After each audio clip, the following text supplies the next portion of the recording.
इयत्ता 12वी भूगोल चॅप्टर 1 लोकसंख्या भाग 1 मानव व पर्यावरण यांच्यातील आंतरक्रियांचा अभ्यास भूगोलात केला जातो. लोकसंख्येचा अभ्यास हा मानवी भूगोलाच्या एका शाखेत केला जातो. या शाखेस लोकसंख्या भूगोल असेही म्हटले जाते. लोकसंख्येचे भूपृष्ठावरील वितरण आणि आकृतिबंधाचा अभ्यास लोकसंख्या भूगोलात केला जातो. लोकसंख्येच्या गुणात्मक व संख्यात्मक रचनांचा अभ्यास देखील या विषयात होत असतो. लोकसंख्येच्या अर्थव्यवस्थेवर होणारा परिणाम आणि प्रदेशाचा विकास हे देखील लोकसंख्येच्या अभ्यासातील मुद्दे आहेत. या पाठात आपण मानव एक संसाधन म्हणून अभ्यासणार आहोत. लोकसंख्या वितरण. लोकसंख्येचे जागतिक वितरण असमान आहे. जगाची लोकसंख्या 2019च्या आकडेवारीनुसार सुमारे 7.7 अब्ज इतकी आहे. खंडनिहाय लोकसंख्या वितरणाची टक्केवारी खालीलप्रमाणे. उत्तर आणि दक्षिण अमेरिकेतील एकत्रित भूमी जगाच्या एकूण भूमीच्या सुमारे 28% असून तेथील लोकसंख्या केवळ 18% आहे. याचप्रमाणे आशिया खंडाची भूमी 30% आहे, तर त्यावरील लोकसंख्या 60% आहे. युरोप खंडाची भूमी 7% असून त्यावरील लोकसंख्या सुमारे 5% आहे, तर ऑस्ट्रेलिया खंडाची भूमी 6% असून त्यावरील लोकसंख्या 1% सुद्धा नाही. अंटार्क्टिका खंडाची भूमी 9% आहे, परंतु त्यावर स्थायिक लोकसंख्या नाही. जागतिक भूमी आणि लोकसंख्येचे वितरण फक्त संख्येवरून स्पष्ट होते असे नाही, तर एका विशिष्ट क्षेत्रफळात किती लोक राहतात याद्वारे देखील लोकसंख्येचे वितरण समजून घेता येते. याला लोकसंख्येची घनता म्हणतात. लोकसंख्येची घनता एकूण लोकसंख्या भागिले एकूण क्षेत्रफळ चौरस किलोमीटर.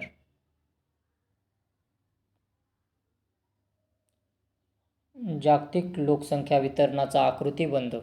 आकृती 1.1 मध्ये असलेली विभाजित वर्तुळे आणि वरील तक्ता 1.1 यांचा एकत्रित अभ्यास करता पुढील निष्कर्ष काढता येतो. लोकसंख्येचे खंडनिहाय वितरण हे संख्या आणि घनता या दोन्ही दृष्टीने असमान दिसत आहे. जास्त लोकसंख्येच्या प्रदेशात ते प्रकर्षाने जाणवते. लोकसंख्या वितरणाचा आकृतिबंध व लोकसंख्येची घनता यांमुळे एखाद्या क्षेत्रातील लोकसंख्याशास्त्रीय वैशिष्ट्ये सहजपणे जाणून घेता येतात. लोकसंख्येचे वितरण भूपृष्ठावर कसे झाले आहे हे नकाशा वाचून सहज समजते. भौगोलिक स्पष्टीकरण. जागतिक लोकसंख्येच्या वितरणाची प्राकृतिक रचनेसोबत तुलना केली असता खालील मुद्दे प्रकर्षाने जाणवतात.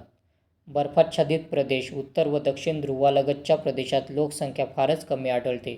वाळवंटी प्रदेशातही लोकसंख्येचे वितरण विरळ आढळते. पर्वतीय प्रदेशातही लोकसंख्या कमी आढळते. मैदानी व किनारी भागात लोकसंख्या जास्त असते. काही ठिकाणी नदीखोऱ्यांचा प्रदेश असूनही लोकसंख्या विरळ आढळते.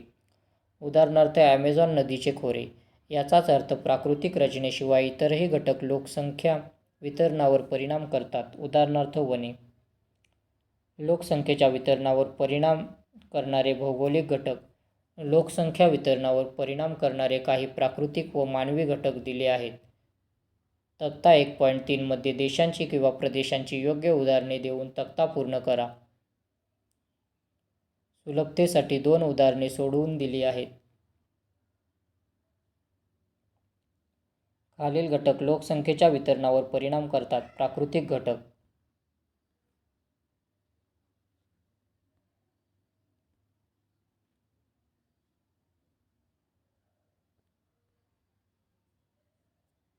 प्राकृतिक रचना. भूरूपे. मैदानी प्रदेशात तसेच मंद उताराच्या प्रदेशात लोकसंख्येचे वितरण दाट आढळून येते. मैदानी प्रदेशात शेती व्यवसाय सहजपणे केला जाऊ शकतो. अशा भागात औद्योगिकरण, वाहतूक मार्ग यांचाही विकास सहज होऊ शकतो. डोंगराळ किंवा पर्वतीय प्रदेशात त्या मानाने लोकसंख्या विरळ आढळते. पर्वतीय प्रदेशात जेथे पाण्याची व उदरनिर्वाहाची सोय होते तेथे लोकसंख्या केंद्रित झालेली आढळते. उदाहरणार्थ डेहराडून, लेह इत्यादी. यातून असा निष्कर्ष काढता येतो की पठारी व पर्वतीय प्रदेशांपेक्षा किनारी व मैदानी भागात लोकसंख्या दाट आढळते. हवामान. प्रतिकूल हवामान असलेले प्रदेश जसे अतिउष्ण व अतिशीत वाळवंटी प्रदेश तसेच अतिपर्जन्याचे प्रदेश हे मानवी वस्तीस अनुकूल नसतात. तेथे लोकसंख्या कमी असते. त्या मानाने येथे ऋतूप्रमाणे हवामान फारसे बदलत नाही. असे प्रदेश लोकांना अधिवासासाठी आकर्षित करतात. भूमध्य सामुद्रिक हवामान प्रदेशांतील आल्हाददायक हवामानामुळे मानवी वस्ती वाढली आहे. अतिशीत हवामानाच्या प्रदेशात एस्किमो व लॅप्स जमातींच्या लोकांनी तेथील हवामानाशी जुळवून घेतले आहे. विषुववृत्तजनिक असलेल्या ॲमेझॉन आणि कांगोच्या सखल प्रदेशात प्रतिकूल हवामानामुळे लोकसंख्या खूपच विरळ आढळते. पाण्याची उपलब्धता. पाणी हा सर्व सजीवांसह मानवासाठीही महत्त्वाचा घटक आहे. मुबलक पेयजलाची उपलब्धता असलेल्या ठिकाणी मानव वस्ती स्थापन करण्यास प्राधान्य देतो. नद्यांची खोरी, किनारी प्रदेश व मैदानी प्रदेश हे भाग दाट लोकसंख्येने व्यापलेले असतात. उदाहरणार्थ नाईल नदीचे खोरे, भारतीय किनारी प्रदेश इत्यादी. त्याशिवाय वाळवंटातील मरुद्यानेही लोकसंख्येने व्यापलेली आढळतात. उदाहरणार्थ भारतातील फलोदी, सौदी अरेबियातील अल अहसा इत्यादी. मृदा. शेती व त्या संबंधित कामांसाठी सुपीक जमीन महत्त्वाची असते. म्हणूनच ज्या प्रदेशात सुपीक गाळाची मृदा असते तेथे शेती व्यवसाय मोठ्या प्रमाणात केला जातो. उदाहरणार्थ मिसिसिपी, गंगा, इरावती, यांगत्से या नद्यांची पूर मैदाने. त्याचप्रमाणे रेगूर किंवा काळी मृदा असलेले प्रदेशही दाट लोकवस्तीचे आहेत. ज्वालामुखीय मृदा देखील सुपीक असते. अशा मृदेच्या आच्छादनामुळे ज्वालामुखीय पर्वतांच्या उतारावर किंवा पायथ्याशी देखील लोकसंख्या अधिक आढळते. जावा, जपान, सिसिली आणि मध्य अमेरिकेतील ज्वालामुखी पर्वतांचे उतार व पायथ्याजवळ लोकसंख्या वसण्यासाठी पूरक बनले आहेत.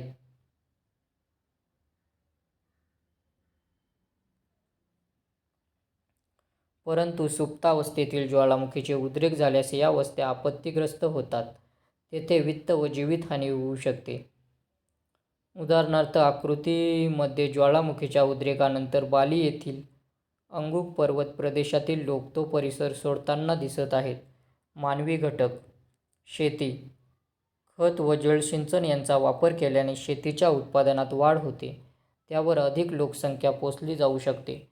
शेतीचे प्रकार. पीक पद्धत, लागवडीची पद्धत आणि वैशिष्ट्यपूर्ण पीक पद्धत या शेतीतील वैशिष्ट्यांमुळे लोकसंख्या वितरणावर परिणाम होत असतो. खाणकाम. चांगल्या प्रतीच्या खनिजांची उपलब्धता असलेल्या क्षेत्रामध्ये उद्योग केंद्रित होतात.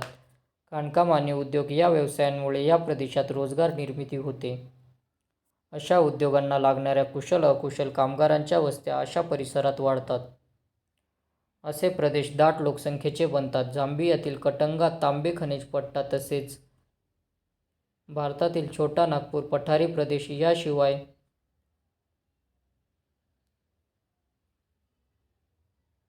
चीनमधील मंचुरिया प्रांत, अमेरिकेच्या संयुक्त संस्थानातील ॲपलेशियन पर्वतीय प्रदेशातील लोह व दगडी कोळशाचा प्रदेश इत्यादी. खनिजांमुळे हे प्रदेश दाट लोकवस्तीचे बनले आहेत.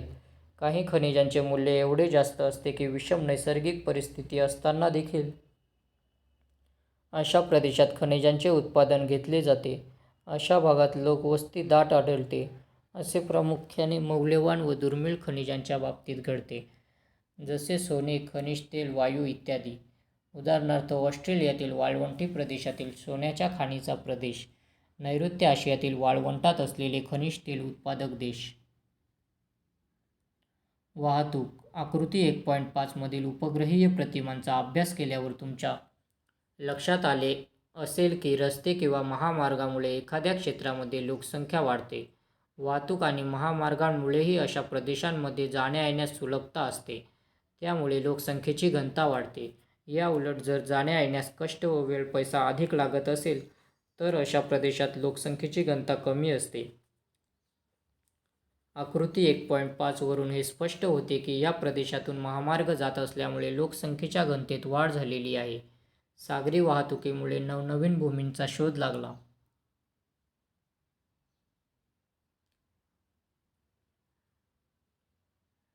सागरी वाहतुकीमुळे नवनवीन भूमींचा शोध लागला. बंदराचा विकास होऊन व्यापारास चालना मिळाली. तेथे लोकसंख्या वाढली. सुएझ कालव्याच्या बांधकामामुळे कच्च्या मालाची आणि उत्पादित वस्तूंची देवाणघेवाण किफायतशीर झाली. सागरी वाहतुकीमुळे किनारी प्रदेशात लोकसंख्या एकवटलेली दिसते. भारताचे पूर्व आणि पश्चिमी किनारी प्रदेश तसेच अमेरिकेच्या संयुक्त संस्थानांचा पूर्व आणि पश्चिम किनारी प्रदेश ही याची उदाहरणे आहेत. नागरीकरण. उद्योगधंद्यांच्या विकासामुळे छोटी आणि मोठी शहरे विकसित होतात. वाढत्या लोकसंख्येच्या गरजा भागवण्यासाठी वाहतूक, व्यापार व इतर सेवा देणाऱ्या तृतीयक व्यवसायांमध्ये वाढ होते. नगरांमध्ये असणाऱ्या रोजगाराच्या संधी, चांगली वाहतूक व्यवस्था, शिक्षण व आरोग्याच्या दर्जेदार सोयी यांमुळे जगातील अनेक प्रदेशात नागरी वस्त्यांचे सलग पट्टे आढळतात. उदाहरणार्थ बृहन्मुंबई. राजकीय घटक व शासकीय कारणे. वरील सर्व घटकांशिवाय शासनाच्या विविध धोरणांचा परिणाम लोकसंख्येचे वितरण व घनतेवर होतो. शासनाच्या धोरणांमुळे एखाद्या प्रदेशात लोकसंख्येचे केंद्रीकरण किंवा विकेंद्रीकरण होऊ शकते. उदाहरणार्थ सायबेरिया या अतिविषम हवामानाच्या प्रदेशात स्थलांतरित होणाऱ्या नागरिकांना शासनाने विशेष भत्ते व इतर जीवनावश्यक सुविधा देऊ केल्याने रशियाच्या या भागात आता लोकसंख्येचे स्थलांतर होताना दिसते. जपानच्या लोकसंख्येपैकी 1/3 लोक त्या देशातील टोकियो शहरात राहतात. त्यामुळे तेथील सरकार लोकांना टोकियो सोडण्यासाठी प्रोत्साहन स्वरूप पैसे देऊ करत आहे. याशिवाय प्रदेशाचे समुद्र किनाऱ्यापासून अंतर, सुगमता, नैसर्गिक बंदरे, ऊर्जा स्रोत, जलवाहतुकीस उपयुक्त नद्या, कालवे, सांस्कृतिक घटक, स्थलांतर, आंतरक्रिया, तंत्रज्ञान हे घटक लोकसंख्या वितरणावर परिणाम करतात. प्रतिक्रिया. प्राकृतिक परिस्थिती आणि उपजीविकेच्या साधनांचा अभाव हे घटक काही प्रदेशांमध्ये लोकसंख्येच्या केंद्रीकरणासाठी अडसर ठरतात. लोकसंख्या बदलाचे घटक. त्याचप्रमाणे एका प्रदेशातील लोक दुसऱ्या प्रदेशाच्या लोकांपेक्षा वेगळे असतात. वय, लिंग व वास्तव्याचे ठिकाण यांच्या आधारे आपण लोकसंख्येचे वेगळेपण अभ्यासू शकतो. रोजगार, प्रकार, शिक्षण व आयुर्मान यांद्वारे देखील लोकांची वर्गवारी करता येते. प्रथम आपण लोकसंख्येचे विविध पैलू पाहू. लोकसंख्या वाढ. लोकसंख्येतील बदल हा प्रदेशातील रहिवाशांच्या संख्येत विशिष्ट कालावधीत झालेला बदल असतो. हा बदल सकारात्मक वाढ किंवा नकारात्मक घट असा असतो. हा बदल संख्यात्मक किंवा टक्केवारीच्या स्वरूपात सांगता येतो. लोकसंख्येतील बदल हा आर्थिक विकासाचा एक निर्देशक आहे. सामाजिक उत्थान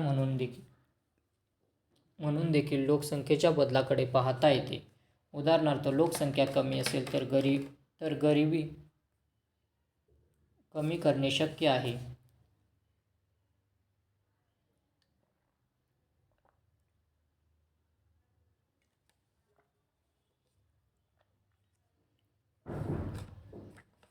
जन्म, मृत्यू आणि स्थलांतर हे लोकसंख्या बदलातील 3 महत्त्वाचे घटक आहेत. ढोबळ जन्मदर. एका वर्षात दर हजारी लोकसंख्यामागे जन्माला येणारे जिवंत अर्भके. उदाहरणार्थ एका शहरात 2019 साली 3,250 अर्भके जन्माला आली. त्यावेळेस त्या शहराची लोकसंख्या 2,23,000 होती. त्यामुळे ढोबळ जन्मदर खालीलप्रमाणे येईल. ढोबळ जन्मदर 3,250 भागिले 2,23,000 गुणिले 1,000 बरोबर 14.57. म्हणजे त्यावेळी शहरामध्ये प्रत्येक 1000 लोकसंख्येमागे 14.57 जिवंत अर्भके जन्माला आली. ढोबळ मृत्यूदर. मृत्यूदर हा देखील जन्मदराप्रमाणेच लोकसंख्येतील बदलात महत्त्वाची भूमिका बजावतो. लोकसंख्येतील वाढ केवळ वाढत्या जन्मदराने नव्हे तर मृत्यूदर कमी होत गेल्यानेही होते. ढोबळ जन्मदराप्रमाणेच ढोबळ मृत्यूदरही विशिष्ट प्रदेशात एका वर्षात दर हजारी लोकसंख्येमागे होणारे मृत्यू याप्रमाणे सांगितला जातो.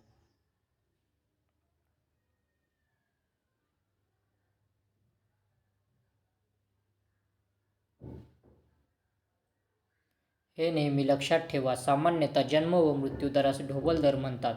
याचे मुख्य कारण म्हणजे हे दर सांगताना वयोरचना विचारात घेतलेली नसते. यात लोकसंख्येतील कोणता वयोगट प्रजननशील आहे हे विचारात घेतले जात नाही.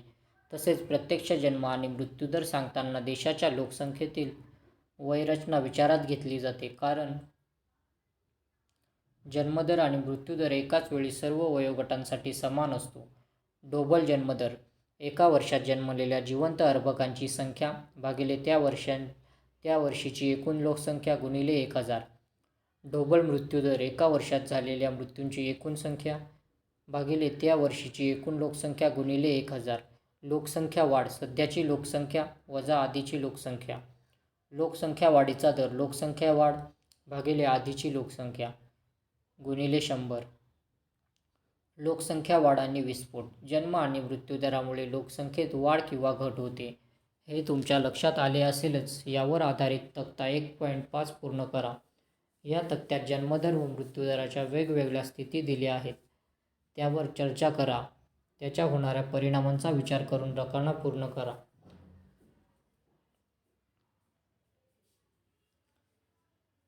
सर्वसाधारणपणे प्रत्येक देश लोकसंख्या वाढीचे विविध टप्पे अनुभवत असतो. प्रत्येक वेळी देशात तोच जन्मदर किंवा मृत्यूदर राहत नाही. त्यामुळे लोकसंख्या वाढ किंवा घट यांचा दर कधीही समान राहत नाही.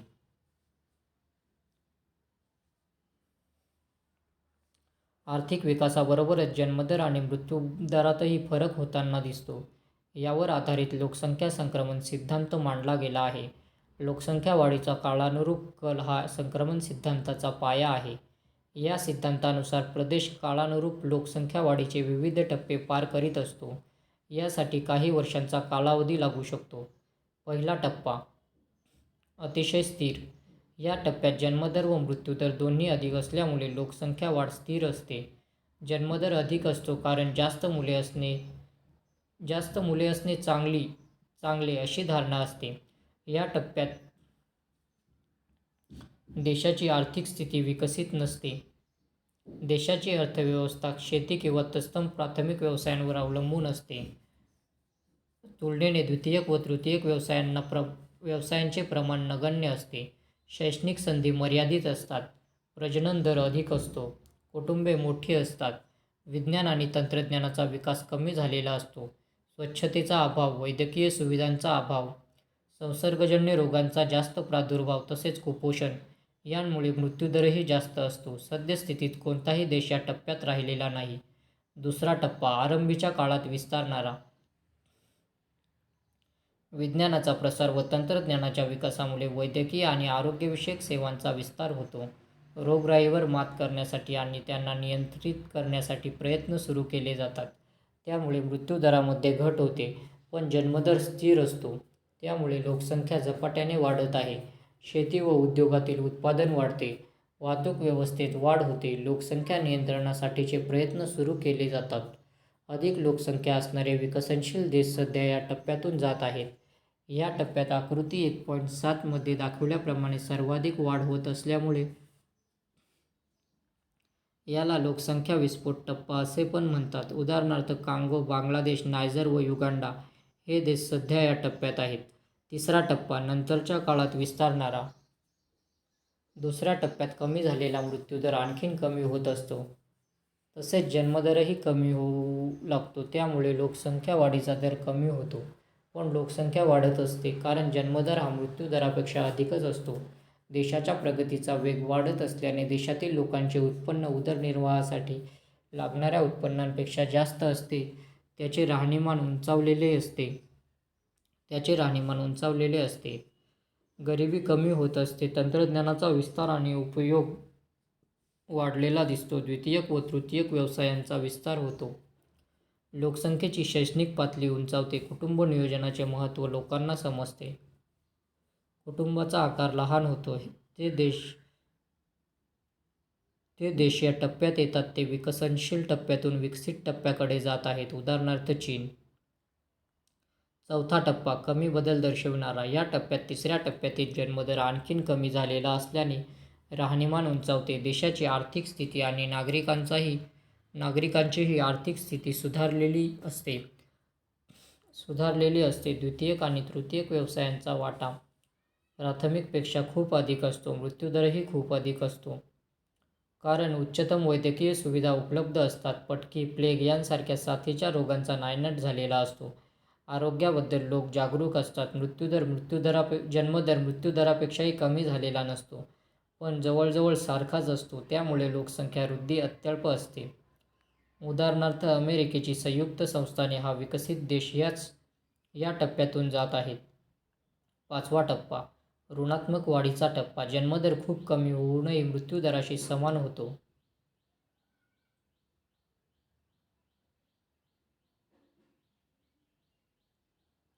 लोकसंख्या वाढ अत्यल्प असते किंवा काही देशांमध्ये जन्मदर मृत्यूदरांपेक्षाही कमी होऊन लोकसंख्येत घट होऊ लागते. अशा देशांमध्ये बालकांची संख्या खूप कमी असते आणि वृद्धांची संख्या अधिक असते. राहणीमान उंचावलेले असते. देशाची व नागरिकांची आर्थिक स्थिती उत्तम असते. तृतीय व्यवसायाचे प्रमाण सर्वाधिक असते. शैक्षणिक व वैद्यकीय सेवा उच्च दर्जाच्या असतात. आरोग्य, पर्यावरण व आनंददायी जीवनाबाबत आग्रह असतो. उदाहरणार्थ स्वीडन, फिनलँड इत्यादी. हे नेहमी लक्षात ठेवा. लोकसंख्येचे घटक. लोकसंख्येचे सर्व गुणधर्म जे मोजता येतात त्यांना लोकसंख्येचे घटक म्हणतात. उदाहरणार्थ ग्रामीण नागरी निवास, वय, लिंग गुणोत्तर, वैवाहिक स्थिती इत्यादी. या घटकांच्या आधारे लोकसंख्येची वर्गवारी करता येते. यामुळे प्रदेशातील लोकसंख्येची वैशिष्ट्ये सुस्पष्ट होतात. लोकसंख्येची रचना. लोकसंख्येच्या घटकांमुळे प्रदेशातील लोकसंख्येच्या रचनेचे सर्वसामान्य स्वरूप लक्षात येते. उदाहरणार्थ वयोरचनेच्या आधारे लोकसंख्येतील बाल, युवा, वृद्ध यांची टक्केवारी कळते. लोकसंख्येच्या या रचनेमुळे आपल्याला अवलंबित्वाचे गुणोत्तर समजते. याचा परिणाम देशाच्या अर्थव्यवस्थेवर कसा होईल हे लक्षात घेता येते किंवा याबद्दल निष्कर्ष काढता येतो. वरील घटकांची माहिती आपण पुढील पाठात पाहणार आहोत.